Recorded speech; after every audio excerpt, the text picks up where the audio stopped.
Welcome to another State of Affairs. We are having conversations that matter in partnership with Serbian Radio Chicago.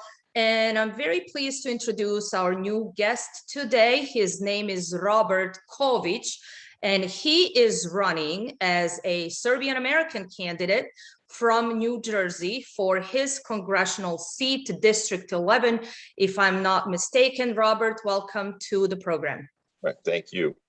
Nice to be here. So you're Serbian American, obviously, which we're always happy to have somebody running and getting involved in the political process, because our community is not often involved, which is something that we truly advocate for. So tell us a little bit about your background and how did you get into politics? Well, I actually started probably as a kid back in one of my old towns, which was very heavily politically active. And like a lot of the kids in the town, we started just passing out flyers for the party. And, you know, the political bosses back then, even though we didn't know what we were doing or why, we were just recruited, and you're putting flyers on doorsteps and things like that. So that was my first foray into politics. Then later, as I got older and became more aware and more interested in the process, I looked to participate. And then one thing led to another. I got on some local committees through the local officials. Eventually, I got onto the council in my own town. I ran for council. I won there a couple of terms. And then at some point, I decided not to run for re-election because we were going to move into a different town, my wife and I. But that's basically how I got started. Sure. So you were an elected official yourself. So you actually have some of that core background, but you are a practicing attorney? Correct. Yes. Okay. And you worked for a senator, I believe. I worked for a while with Frank Lautenberg, the old U.S. senator. I was part of his office for a while. And then I dabbled with some of the other Democrats and Republicans. I mean, when you're in school and whatnot, you're trying to get involved and get the exposure to the players and the experience on all sides. Sure. So you take kind of what you can get. Of course. So, and I helped on other elections throughout time as well, you know, from a campaign perspective. So I try to be involved as much as I can. Good, good. Now tell me a little bit about the Serbian community in your area in terms of, you have just announced you're running as a Republican. How's the Serbian community responding to your run? With the people I talk to, they're all positive about it. The people who are more lucid about the realities that we need some representation and the history of what happened, and Sure. Especially with the U.S. participation and what happened in the 90s. Those people are obviously very, very in favor and will help however I can. We're trying to outreach to more and more people, make them more aware. A lot of people might not even be aware yet, but it's slowly filtering throughout the community. But in general, it's been a positive reaction. Very good. And that is one of our jobs as a Serbian-American Voters Alliance, to actually bring up the candidates and get our community engaged and involved, and of course informed, particularly about the candidates who come sort of from our community and from our realm. Now let's dabble a little bit into what transpired last year, 2020 election. Obviously, we know how that ended. Now, interestingly, the district that you're running for was traditionally seemingly very red. That flipped in 2020. So what is the field looking like for you right now, before the primaries, of course? Who are you up against, and what is your strategy there? Well, I have a good team in place. I mean, we know what the issues are, and we're working on the issues that are of concern to our district. And of course, you know, with a broader perspective as well, with the nationwide issues, which people are concerned about in general. There's, excuse me, a few names, but it's been pretty quiet. Summers are quiet. Sure. We have a governor's race because New Jersey's done an off year with the governor's race. So that takes a lot of the air out of the room as well. So there's a lot of attention being focused there. But we haven't seen too much activity from anybody at this point. So I think we're in pretty good shape, and we're moving along. We're doing our thing and planning our events and doing what we have to do. And outreach and meeting people and talking to people and fundraising and doing everything we have to do. Okay, so again, given that we're still kind of pummeling through this COVID-19 pandemic, how has New Jersey fared in terms of handling this pandemic? And then what has been the economic impact? Clearly, that is one of the major issues for New Jersey and for your district, although your district seems to be one of the more affluent ones. What has been the most permeating issue, in fact, that your district and the state has been facing for the past year at least? Well, I mean, COVID, obviously the Democrats have latched on to that, to some extent weaponized it in some ways. I mean, New Jersey in general is pretty blue. Up in my district, we're not, we're red. So you really have a difference in philosophy and opinion, especially with schools and children and parents. Up here, once there was no requirement to wear masks in my district and in my counties, nobody wore them anywhere. I mean, they're totally opposed to that. You go to other parts of New Jersey where they're blue controlled and people are just scared to death because they drank the Kool-Aid, as we say, and there's just no changing some of their minds, whether they're vaccinated or not. You got people driving around alone in cars with their masks on. I mean, just scared to death. I mean, they really, the media really did a number on them and the liberals did a number on them. Up where I am, it's not the case. If anything, it's the opposite, where parents and people in general, businesses are pushing against that because it has created a massive hardship throughout New Jersey. But it obviously depends on who's in control and what the concept and philosophy they're pushing. We have Phil Murphy, who is just cramming it down everybody's throats, whether it's real or not to some extent. We know it exists. There's no question that COVID is real and whatnot. But it's a question of how it's being handled. And that's the problem. And to what extent are they mandating and pushing people and the misinformation? One day it's this, the next day, no, you got to wear one mask, and it's 3 masks, and it's 2 masks, and you should get vaccinated. Should be enough. Then it's not enough. You got to get boosters. Then you got to. So nobody knows what's going on. And it's creating a lot of confusion and chaos and hysteria and concern. Especially the people who are questioning, which we see that a lot of the liberals and Democrats are not really questioning it. They just follow along, whether it makes sense or not. My side is really not doing that. They're asking questions, and the more questions you ask, the more confusion it creates. You end up having. Correct. And it becomes concerns. It's like, wait a minute, yesterday you said this, today it's this. What's the story? How do we trust? How do we know? How do we just listen to what you're telling us when you yourself don't know what you're talking about? The story changes day to day, week to week, depending on who you're listening to. But it has created a problem economically. A lot of businesses were shut down. A lot of people are unemployed. It's creeping back, slowly, but there's always the concern. And now we're going back into school season, the fall, winter. There's a concern again. Are they going to shut us down again? Are masks going to be mandated again?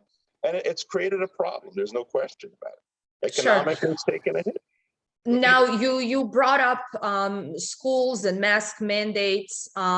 Education has been something that you have strongly advocated for. Now, there's been a lot of conversation, not just about the mask mandates and how we're going to educate our children, but about critical race theory, about the new curriculum that keeps being pushed out, and again, within different districts and within different states. So what is your take on that? Right. And you yourself have a child, and so do we, but we are here in Florida, so we experience this quite differently. Right. Well, you see it happening all across the country. We're looking at videos and news reports of parents battling at school boards against it. And these are not, white people, it's all people. You have Hispanic parents and African-American parents and Indian parents who just don't believe in what is being pushed. I mean, when you have a government telling parents what values they're going to impose on your children rather than you making that choice, it's a big problem. Okay, and the critical race theory, I mean, if anybody's really looked into it or tries to look into it, I mean, this is a nebulous concept. It seems to change from depending on who you're talking to, and maybe it's done purposely that way so that it fits and it can mold around any discussion or any argument people are having. But it's not something that is obviously favored, and not in my district, especially up in northern New Jersey, where it's still very conservative and red. Frankly, we haven't heard much about it up here because it's just like it's a non-starter in our schools up here with parents. You know, you do see it down in South Jersey a little bit. I've seen, and I've been hearing reports of fights taking place at school board meetings with parents. But it is definitely a concern all over here in New Jersey, even my district. So it doesn't become an issue up here, but it's totally, I mean, people are totally opposed to it up in my district. Well, so even somebody who comes from the legal background, the infringing on people's constitutional rights, whether it's through education or whether it's through these mandates that are now medical, what are even the solutions that you could offer as a candidate, given that, as you mentioned, the country is so polarized now, maybe not so within specific districts, although, as I said, you do have a Democrat currently in your seat, if I'm not mistaken. So what are the solutions to even bring that polarization back together to that almost lowest common denominator as Americans? Where are we heading? Right, right. Well, that's a good question. And, you know, I think there's a lot of ideas, the discussions supposedly taking place, but I think we need more information, more discussion to take place realistically, maybe locally or in compacted situations, compacted groups, like in a symposium style, because I think people just aren't getting the information they need other than, you know, Facebook postings by, you know, in my state, Phil Murphy and some of the CDC, but nobody really knows or understands. And you see in the discussions and the arguments that people have online and the blogging, they say, well, you know, my governor said, or the CDC said, but yesterday they said something different. So I think more information, realistic information by experts. I mean, you find this online too. You have medical professionals, and I mean doctors, not people who are pretending, who are doing talks and giving speeches around the country, explaining what the value of vaccine or the non-value of the vaccine and how it really works and what you should really do, how to really protect yourself.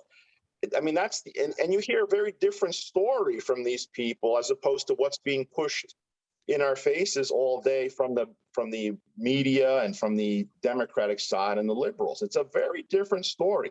So I think we need access to more information and more realistic information so people can actually make a choice. And look, I don't think anyone, we're going to talk specifically vaccine. Look, everybody wants to protect themselves from everything. Nobody wants even the common cold. It's a nuisance. It's a problem. You don't want it. And nobody's against vaccines. I think the problem is, and even personally in my family, my friends, is, well, you know, that soon, that quickly, without really understanding what the benefits are, what the downsides. If you look at the VAERS links at the CDC, you have a lot of adverse reaction reports taking place. Okay, so usually, if my understanding is correct, medicines and vaccines should be tested for at least 24 to 36 months with real scientific studies, and then you have a better handle on what how to use this, what the values. We haven't done that. Okay, so I think we just need more realistic information so people can be better informed realistically, not political information or marketing information. I think we need real information. And then you make your choice for yourself or your family, and that's fine. There's nothing wrong with that. But it's when you're being pushed, it's the gun to the head technique where people react very badly, and so do I. That's not something that I go for. And then a lot of people just recoil even more. They're not going to do it on purpose because you're forcing me to do it. You know, strangers pumping poisons into us that are really untested, and we don't understand, you know, whether we're even getting all the information about adverse reactions, whether it's really helping or not. These are things we just don't know enough about. And I think we need to know more about it before people can really make an informed decision and get a real handle and understanding of what we're dealing with. Sure, and you bring up a great point in terms of information, and it seems that we're in fact in information warfare. So there's been a lot of talk about big tech, in fact, controlling this flow of information and controlling it in a political sense. So even as a constitutionalist, as somebody who is an attorney and who is a candidate and possibly future congressman, how do we attack this information warfare, and how do we in fact get this real information that you're talking about? How do we tackle big tech, who now seems to have complete monopoly over the information that people consume? Right.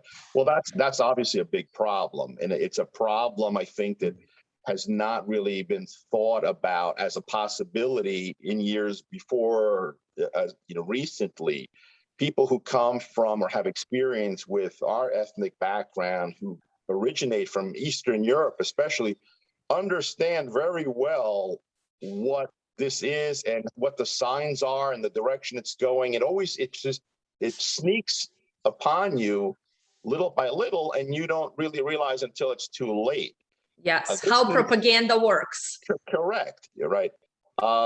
People sometimes don't have time to investigate media reports and look for different sources, and it becomes hard to get information, okay, because you just can't trust your media. I mean, the days of Walter Cronkite are over. If anybody even remembers this guy, news was 30 minutes and you watched it, and our parents watched it. You had 15 minutes of US news, 15 minutes of international news. He explains the facts. Now you make up your own decision as to what you think. Now it's not that way. It's more of a marketing. It's more talk shows disguised as news reports. It's advocacy. It's not fact reporting. It's fun fact. So I think, that's become a real big problem. It's something that people haven't really anticipated. So there's not a lot of protections out there other than the Constitution and free speech and whatnot. But now you're talking about running to court for every issue. Every time you're shut down or somebody agrees or disagrees, your access is to the courts and the laws. But that's a lot of people obviously don't do that. You don't have the money for that. And you're not going to run to court every time you want to say hi or bye or Merry Christmas to somebody.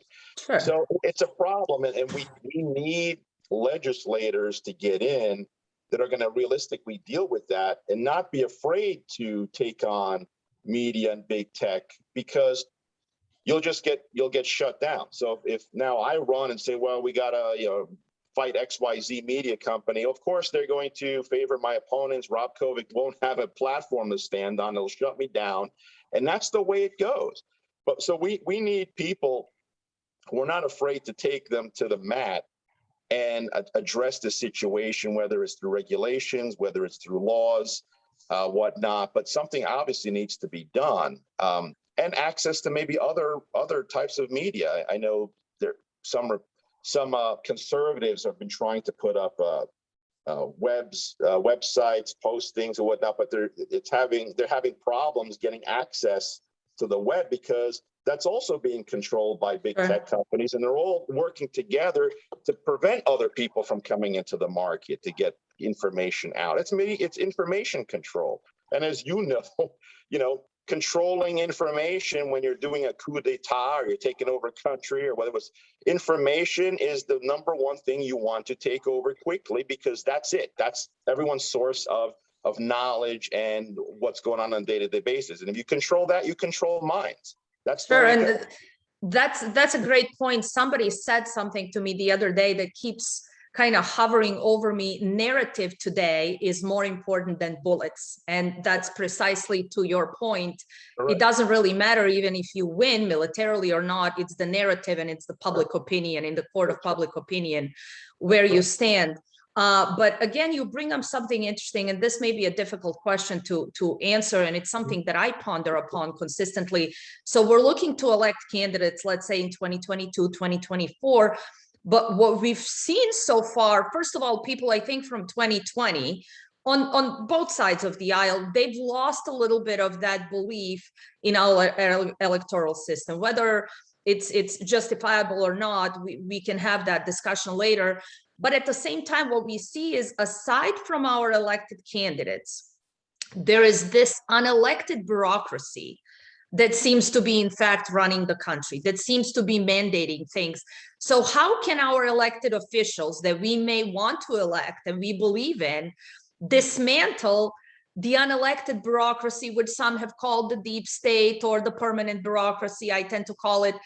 How do we fight that? Because even as an elected candidate, you're like a temporary nuisance to them, Right. but they know that eventually you'll leave, you know, you have a term, they don't.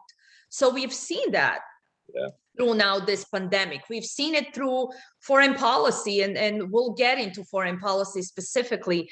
How do we fight the unelected bureaucracy? Because we have it even in the shape of, let's say, European Union, you know, they're not sovereign anymore. Right, right. Well, that's a good question, and that's a tough one. You know, one of the answers could be term limits. And for whatever value it brings, it just doesn't give people enough time to create their fiefdoms. And when you have politicians that are sitting in a chair for 50 years, like Joe Biden, who's been milking a paycheck from the taxpayer for half a century, that's a half a century. That's my entire life, okay? That's a problem. And then, you know, they create these connections, these webs, and then you can't get rid of them. They become like communists themselves. I mean, they sit there and you can't get rid of these people. So, you know, term limits is something that people talk about a lot as a potential protection against that, you know, too much influence for too long. And what you're referring to in many ways is the ignorant elite, as they're called, like the Hollywood people and the actors and the actresses and the entertainers who don't know much, who spend their lives pretending or doing stuff. And then later, when nobody wants them, they want to use their brains to make money or get attention. And there's just not much there to offer people. But people listen because you like the movie or you like the song, and that becomes influence, okay? Sure. That's how to protect against that. I mean, you have to, people, and it's hard to do. I mean, let's not lie about it. People have to get active and passionate about protecting their lives and protecting their interests and protecting their values and their communities and whatnot, or else it's going to vanish. Because for all those people that are sitting back doing nothing, there's somebody working in the opposite direction to take away. And it's the sleepers, the slackers, the ones that don't want to make too much of an effort, the ones that will take care of it tomorrow, the ones that get caught off guard, the complacent ones. That's how it starts to sneak up on you and take away. And all of a sudden your community is gone, your traditions are gone, and it's a big problem. It's a problem that has to be addressed, but I think it has to start with people. Sure. I mean, people have to get active and get passionate about protecting our country, your family, obviously, your communities, whatnot, the values that you stand for. And you got to get out there and you fight. You got to get in people's faces and debate it. You got to push against it. You got to get involved, support candidates or people that are aligned with your philosophies. Now, and you don't have to be in a confrontational way, but you have to get out there and get your opinion heard, noticed. You have to say, you have to go to the school boards, you have to go to the council meetings, you have to go to the county commissioner meetings. You got to read up on stuff that's happening, current events, and keep up, and call your elected officials office, complain, call 20 times a day. You just got to get out there. If you don't, the ones that are more vocal and more militant about accomplishing their ends, they will do it. Yes, absolutely. And we see them doing it. We see them taking over, and they are ready to use any means necessary, clearly. While we're having civilized discourse and trying to achieve whatever goals we have by civilized discourse, they seem to be ready to even burn the country down. And we've seen that clearly last year throughout the summer. Now, you brought up President Joe Biden, where we've been watching Afghanistan unravel in front of our eyes. It seems that some of these things, at least my personal opinion, are happening deliberately. What is your take on the administration? We're 7 months in, a lot of issues that they're facing. President Joe Biden hasn't been seen as that strong leader as they're trying to convince us of. We have VP Kamala Harris kind of lurking in the shadows. What's your take on the presidency? Well, look, again, this is a guy that's milked a paycheck from the taxpayer for half a century and really has nothing to show for it. He just doesn't. Okay.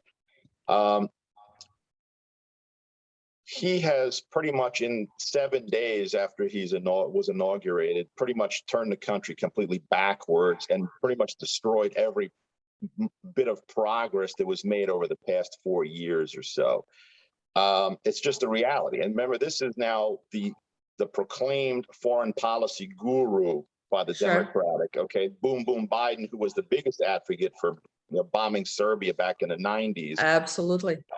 And I hope that the Serbian community remembers that, because there are a lot of Serbians out there that are Democrats and vote Democratic, and I don't know why. I still don't understand that, but somehow by default. But although those old school Democrats, this is not the same Democrat Party. This is not the party of JFK anymore, but somehow it's a habitual thing. Not at all. I mean, that's a great point. This is, and I tell people, this is not the party of, 50, 60 years ago. This is the Republican Party today are more reminiscent of what the Democrats used to be 30, 40, 50 years ago. And today's Democrats are somewhere way out there that nobody even understands. I think even themselves internally don't understand where they're going and what they stand for. The difference is that they function like a military operation. They have their disagreements, but they keep them inside, internal. But when they're very cohesive. Sure. When they go out publicly, they're cohesive, and people seem to think that that's because they got it all figured out and they work together. It's not really the case. I mean, they have their internal problems too. Republicans are a little different on that front. But like in general, I mean, Joe Biden, first of all, I mean, for a person who's been there for half a century, unfortunately, I think he's way over his head. I think he's definitely have some health issues that really is interfering with his ability to even coherently have a discussion with the media, the press, or anybody. Forget about decision making. With Afghanistan, look, he's undone just about everything Donald Trump has done. And now he's blaming, and there's a couple of people in his administration blaming Donald Trump. Well, this was his deal. Look, you didn't have to carry out the deal. You could have changed it. You could have stopped it. You could have you're the president. You could do whatever you want in that respect. You're the commander in chief of the military. He could have tweaked this thing, 10 different ways, and we wouldn't have this happen. But on top of that, I mean, where was everybody else? Where was the military? Where was the State Department? Where was the Defense Department? I mean, nobody was keeping an eye on what was going on here. I mean, this is what I find mind-boggling. You have a staff of people, the biggest bureaucracy in the world almost. Where were all these people when this was happening? And this is what I don't understand. But in general, I think, as you can see from a lot of things economically and foreign policy, they just don't have a plan. Okay. They're just sitting there as managers, managing the day-to-day of what has to happen. These are not forward thinkers, Joe Biden and Kamala Harris and his team. They don't have a plan for the future. Their whole campaign plan and what's been happening was undoing everything that was done over the past 4 years. That's not a strategy. That's not a plan how to move the country forward. They don't have one. Now that they've pretty much undone everything, they have nothing left to do. And now you see the product of their brains, okay, the experience. Afghanistan is a disaster. You already have China over there working with the Taliban. They have a huge mineral deposit, especially lithium, in Afghanistan. Of course, China was the first country knocking on their door over there, making their deal.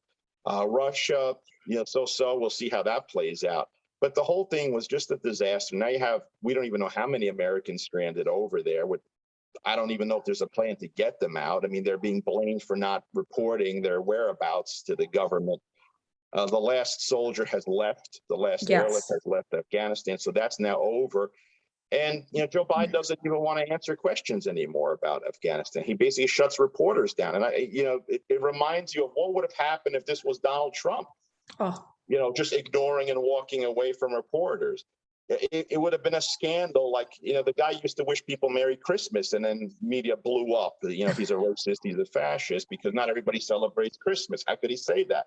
Here you have a president in the middle of one of the biggest disasters maybe since the Bay of Pigs, and he doesn't want to answer questions. And in the middle, he went to Delaware to take a nap because, he couldn't get any sleep in Washington. I guess it's too noisy down there. I don't understand what's happening. So that's what we have. And the scary thing is we got 3 more years of this. This is only, 7-8 months.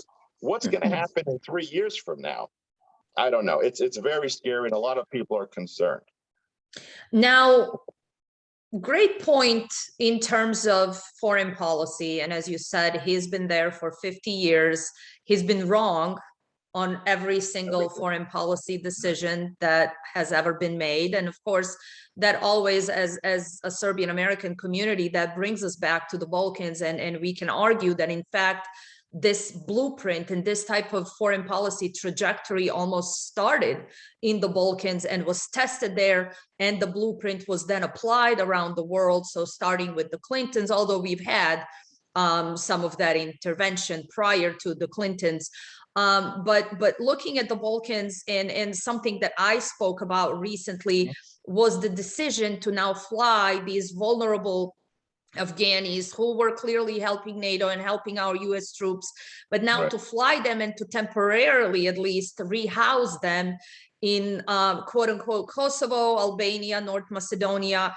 And I have to say, as even a lot of the Serbs and a lot of us have been, a lot of people from our community have been refugees. We understand what that is.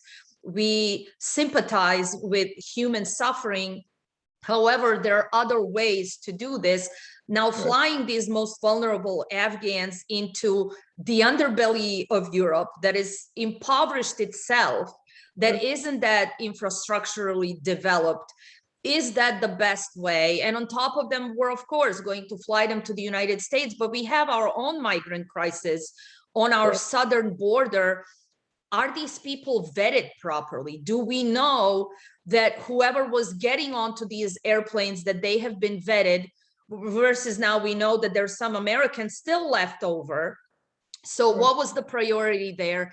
And how can that even affect the vulnerable Balkans itself? Knowing that there's been some ties to ISIS, knowing that there's organized crime and human trafficking and things that are being funneled through the Balkans. Is that a security threat? Well, sure it is. I mean, we have the same problem in our southern borders now too. People coming through without being vetted, without being tested for COVID, if that's, somebody's concern, obviously. The sad part is that there is a lot of people, the Afghanis, that are being moved out of their country. I mean, you have to feel bad to what's been happening, because look, everybody wants to be in their home with their family, their friends, their neighbors. These people are now uprooted, whereabouts unknown, futures unknown, don't know where their next meal is going to come from. It's a disaster on multiple levels. And they've been at war for pretty much 40 years. Correct. And people need to understand also the background. And unfortunately, the government should understand. I mean, nobody yet who's been involved with Afghanistan has ever conquered Afghanistan. Okay. They never subdued Afghanistan. Russia tried it, didn't happen. We're trying it it didn't happen. It's not going to happen, and probably never going to happen ever again, because now you have the Taliban in control. They have $85 billion of U.S. military equipment, thanks to the U.S. taxpayer. Now they're a regional power. Okay.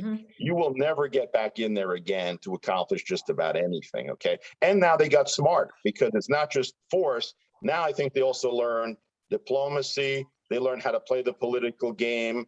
They may not be obviously a world superpower, but they're going to be an influence in the region, maybe even in a small way.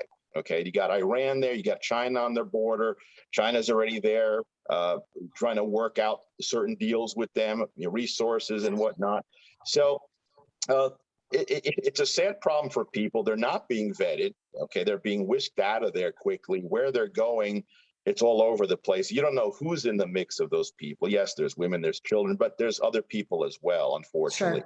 And you already know, because you said it, I mean, there's been a crisis for years already with the migrants flooding Europe and whatnot. I mean, I know I've seen it in Serbia when I was there. I mean, that they walk around the streets of Belgrade. There's camps set up in parks. So it's a big problem, and they don't know how to handle it. If Biden said, well, there, chaos is expected when you withdraw, like he said about a week or so ago. Well, then if you expected this, what was your plan then? Right. How do you manage the chaos? Right. How did you manage? Did you just want to bail out and leave all these people there to the Taliban fighting and chasing after airplanes? Or was there a plan to get people out? If so, who are these people? Where are they going to go? Who's going to feed them? Who's going to support them? What's the plan? There was no plan. This was a disaster. And like I said, it's horrible on so many levels that I don't think they even understand the mess that they created there. Forget about solutions. They're winging it basically on hour to hour, day to day, just figuring out, managing the situation from minute to minute as it's unfolding. Okay, and it's sad. I mean, it's sad for these people too. We were there for 20 years or so. What was the end game? I mean, what was the goal? Was it nation building? Was it who knows whatever else? I mean, what was the goal of being there? If it was to take out the terrorists, the 9/11 attack, well, I guess, did you do that? Did we do that? Yes, no. Well, then what were we there for? So, for 20 years, you could have let these people build their own world, what they're used to. If you're not ready to build or to help, then we should be there forever, like Camp Bondsteel in Kosovo. It's a whole universe there already.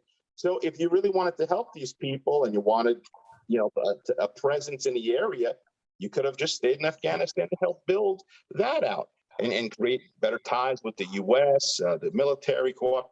So it was a fiasco in so many ways for so long, but this is like the icing on the cake at this point. And you bring up Camp Bondsteel, and as a Serbian-American, and of course, as our community, when we touch upon foreign policy, clearly we look towards the issues with Republic of Srpska and with Kosovo and Metohija, and there are several other issues that are brewing within the Balkans. So I know that there's an expectation from our community, if we have a candidate and possibly future elected officials, what are your views on the issues that are facing the Balkans? Clearly, Serbia is a regional player. It is something that everybody understands, including the State Department. We are approaching 1 year exactly from the signing of the Washington Agreement, where our ambassador Rick Grenell was very deeply involved with President Trump, obviously, and President Vučić and the representatives of so-called Kosovo. So what are, just briefly, of course, it's a frozen conflict. There seems to be no solution, essentially, or at least nobody has offered any until President Trump really came up with at least the creative way to economically improve the region versus these bureaucrats that kept doing the same thing over and over again, and nothing has been done. What are we thinking in terms of somebody who could potentially represent the Americans and the Serbs here? What are your views on the region? Well, that was another tragedy that shouldn't have happened, or to the extent that it happened. Obviously, stability there is critical for the Balkans. And again, the Joe Biden administration doesn't have a plan to deal with this, other than saying, well, we have to have more talks and we see what happens. Like, look, even the new prime minister of Kosovo, he said recently, after he got elected several months ago, Albin Kurti, that talks with Serbia is a low priority for his administration at this point. So whether there's going to be any, or to what extent, we don't know. I know Vučić has been making some overtures about it. There's been some meetings, there's been some discussions, but not a lot of movement. Okay, the reality is that sometimes when leaders or politicians don't know what to do, they just stand back and let things shake up or shake loose. Whatever happens. You might see businesses start to connect between Serbia and Kosovo to create, even for financial reasons and interests, trade, business ties, and little by little, the civilian world will start to just kind of make this thing go away in a sense. And eventually leaders, see, they're already working together. We might as well either recognize or not recognize or do whatever. We'll let them deal with it, because we don't know what to do. So we're just going to stand back. But people have to live. Businesses are going to go on. Someone's going to see an opportunity in Kosovo or from Kosovo to Serbia, and they're going to start working together, and people are already still doing that. Roads will continue to open, cooperation in different ways is going to take place, and then it's going to become normal, and then the relationship is going to get normalized, and then it's going to get kind of swept under the rug. It's been 20 years, 30 years, 50 years. It might be time already. We just forget it and move on because, that's at least the conditions have improved. Sure. People need to have jobs, and they need the economy, which is what President Trump and Ambassador Grinnell were stressing, that you improve those conditions and things will quote unquote normalize themselves. Right, exactly. And that's probably the direction it's going to be headed. Okay. And the rest is a lot of lip service. We're doing stuff, we're talking. Well, that the talk many times doesn't lead anywhere, but people have to go on. I mean, day to day, people live, businesses go on, and things will happen. The connections will be made, it'll grow. And it might be a problem that just solves itself at some point through time and just people living, okay? But now there is a corruption problem there. I mean, the government is not really stable. There's problems, I think, with the Serbian community. I mean, there's still elements of the past and the hatred and the arguing and so that's always going to be there. I don't think that's ever going to disappear.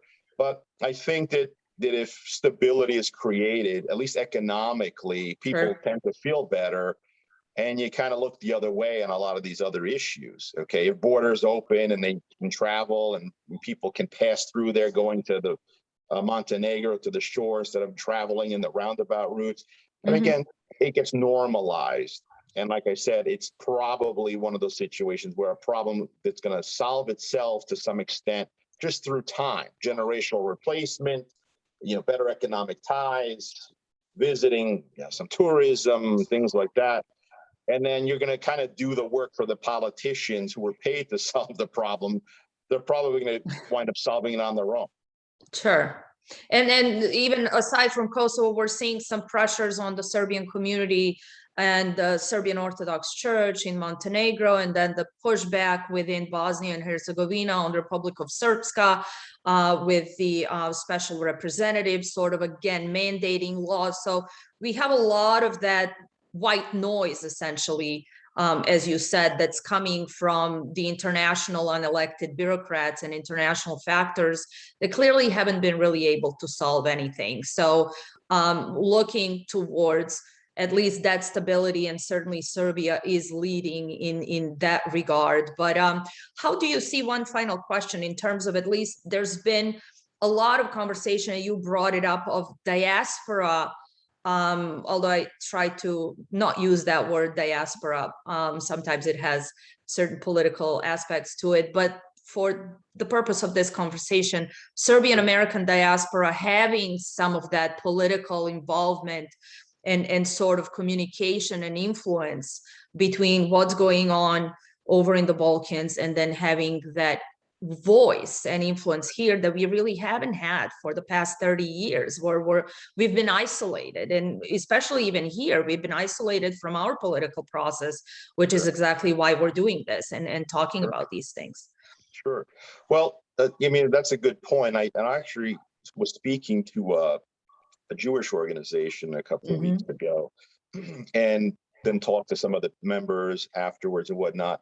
I mean, the same thing seems to be happening in other places too, where the diaspora or the ethnic portions that are outside of the country are starting to feel less and less of a connection to their homeland or to their ethnic roots. I was surprised that I heard this from a lot of Jewish people. I said, well, I don't have much ties to Israel. I think it's enough. So subsidizing them, helping them, we got our own problems with that. And that's probably true. But that's I think part of the reason why you're starting to feel this disconnect from a lot of people. I mean, like we have friends and, you know, relatives too who feel that. I mean, as people get older, you seem to feel further and further away from your ethnic background, which leads to non-involvement. You see, not too much interest or not too much concern for what's going on over there. Okay. And we see that happening. I mean, even in our churches and whatnot. I mean, as the older people die off or just retire, and you know, grandchildren come, they're preoccupied with other things in their lives. And while this was maybe 20 years ago, the problem in Yugoslavia was the biggest thing on everybody's mind. If you're from there, now it's like, oh, it's horrible. Let me go see what my grandkid is doing, because they've had other priorities have come into play. But they need to keep that as a cornerstone of their own ethnicity, their interests, because we're all still connected to over there. All my relatives are over there. All my in-laws are over there. So what happens there matters for a lot of us, and I think we need to keep that perspective. I mean, there's a lot of communities that still have a strong connection. Look at the Greek community. People who have a strong cultural affiliation to their home country or to their ethnic background. You can do it, but it's something that has to be pushed. And I think the way to do it, I noticed, and this is just my personal opinion, is you keep it on to your traditions and whatnot. I mean, we go there a lot. We've been going there, you know, my entire life, and I've noticed how the traditions in Serbia themselves are starting to disappear. And as your traditions disappear, your cultural background starts to disappear. You start to feel less and less a part of that community as you start to live in other places and take on other traditions and whatnot. And it starts to vanish. So I think we all bear some responsibility for that. And we all need to stay on top of issues, and like in Serbia for us, or other countries for other ethnic communities, whatnot, because it is important. Because as much as we are disconnected, we all still are connected. And you see now in Afghanistan, now when you have thousands of people from Afghanistan flooding different parts of Europe and the US, you start to see how cultures start to affect, and they start to change your community and your, you know, and what goes on in your schools and your towns and whatnot. So as much as we're disconnected, we're still connected. And I think it's important, it's just a nice thing to be connected to your ethnic background, your traditions, and pass that along to your kids and whatnot. And that's a sad thing that seems to be vanishing in many places, because people are just not diligent about maintaining that, you know. So but to that point, also having someone like yourself as a candidate and hopefully an elected official in the future, the community also not being involved politically here in the country that they live in their home country, essentially. A lot of our community seems to be completely complacent and almost uneducated about the political process and about wanting to get involved and being heard on that local level, whether it's their council or school boards or running for offices, or just going simply out and finding out who their representatives are and talking about the issues that concern them. Particularly, the Serbian-American community has been very apathetic and complacent, and which is why we're pushing for this, to have us involved here where it matters, where we live, where we're raising our families and our children, where we pay taxes. This is where we need to make the changes that we want to see. Oh, sure. Well, you think I think that a part of that, though, Olga, is also politics has left a bad taste in their mouths. Absolutely. Even in Eastern Europe in general, because government was something you protected yourself against, and your officials were something relied on or depended on. That was the enemy. And whenever you say government or politics, it's like, oh, I don't want to get involved in that. Yes. Everyone's afraid, you know. Back then, if you open your mouth, you wind up getting chained to a radiator at a police station somewhere in the basement and being interrogated.